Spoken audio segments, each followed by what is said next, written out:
Tell me one thing in your life that is great that came as a result of being comfortable. Most of us aren't defeated in one decisive battle. We are defeated one tiny, seemingly insignificant surrender at a time that chips away at who we should really be. It isn't that you wake up one day, decide, that's it, I'm going to be weak. No. It is a slow, incremental process. It chips away at our will. It chips away at our discipline. Move out of your comfort zone. It's the courage to move into your zone of discomfort where you feel awkward and clumsy and sometimes alone. The comfort zone is one of the greatest enemies of human potential and of your potential. The people that are really successful, they're not looking for comfort. They're looking for excitement. They're looking for potential. Give up this old idea, I just want to be comfortable. Quit lying to yourself. You know you seek more than comfort. So understand that when you're trying to avoid the pain, when you're trying to avoid the struggle, when you're trying to avoid the hard things in life, you are actively choosing to be average. Start putting some pressure on. Put some pressure on yourself. Get out here and get about it. Once you figure out that you're in a race amongst billions of people that live in this world, you're in a race by yourself. You have a purpose, and it's your purpose, not everybody else's purpose.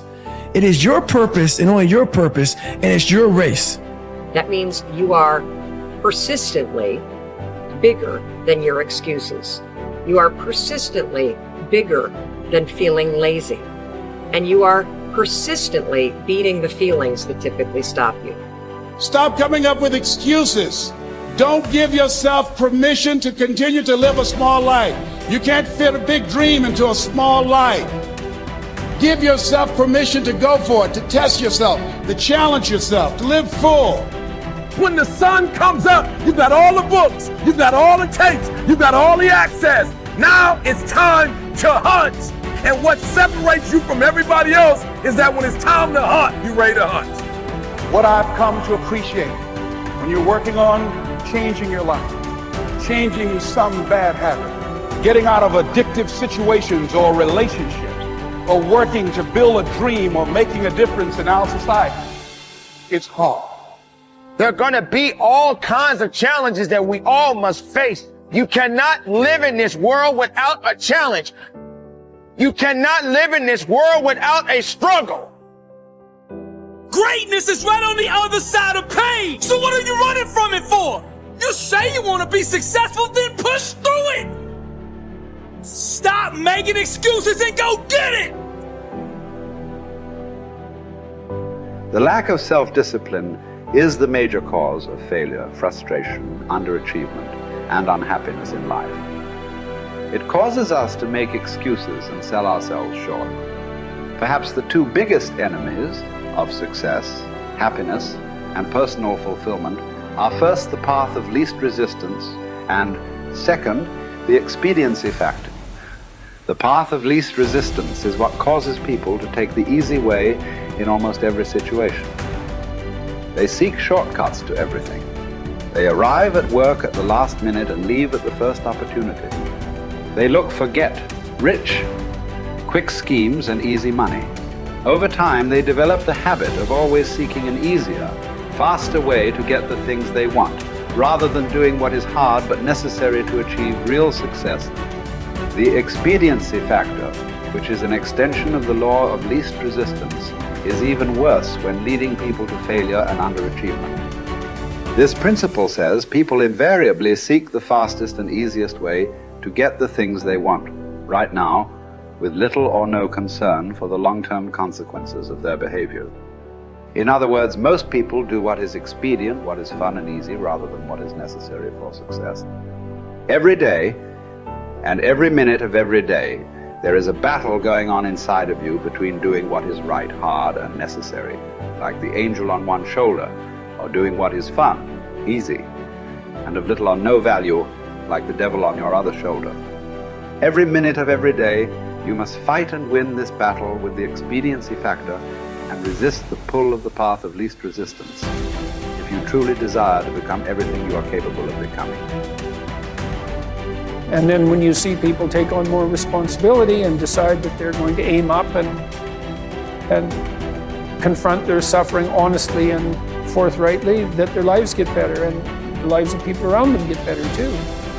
And so that's very strange as well, because it also means that the pathway to less suffering is through suffering, right? And that's that would be hopeful if the world was constituted that way. It's like, well, there's suffering.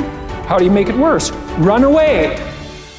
How do you make it better? Confront it. Yeah, but it's suffering. It's like, yeah, but it's there. There it is. It's right there. It's a precondition for existence or something like that. And it's like you have something important to do as well. And you confront it, and that's the pathway to transcending it. We need to figure out, like, now, today, what is, the best way to live your life? What is there's got to be ways you can be putting forward the most positive energy. I mean, we know objectively what's causing pollution. We know objectively what's causing birth defects, and we're taking in too much chemicals and not enough vitamins. We know objectively all this stuff. We know how to organize our world, and yet we don't do it. We know how to organize our health, and yet very few people do it. We know all these things. The right path to being a happy, healthy person is to do all the shit that we already know you're supposed to do. Take care of your body, take care of your health, take care of your mind, your stress, meditate, be kind to people. We all know that. I mean, you ask anybody, they know how to get by and to be the most evolved version of you that you can be. I mean, it's not like a magical checklist. If you talk to people about it, you said, okay, here you got a person, you want to improve them, what are the things you're going to do to them? Okay, well, if I was a life coach, the first thing I would say is this guy's got to get on a diet that makes him healthy. I don't mean a diet just to lose weight. I mean just healthy foods in your body, many, many vegetables. Start working out your body and get a better sense of how this machine feels when it's moving, it's flowing better, there's less tension in it, your mind feels relaxed and you enjoy every single moment of the day better. Step 1, everybody knows that step, right? What's step 2? Be cool to people. Be nice to as many people as you can. Smile at as many people as you can. Have them smile back at you. Tip well when you go to restaurants. Just do the most you can. Be as nice as you can and just still manage to not have people walk all over you. Just get through this life as nice as you can. The average human is capable of unbelievable improvement. That's the thing that's my superpower. I don't think I'm special. I just realized in looking at the science that humans actually are capable of this incredible amount of change. It is the strategy that our species took to be able to pass knowledge on through culture rather than having to have everything be instincts.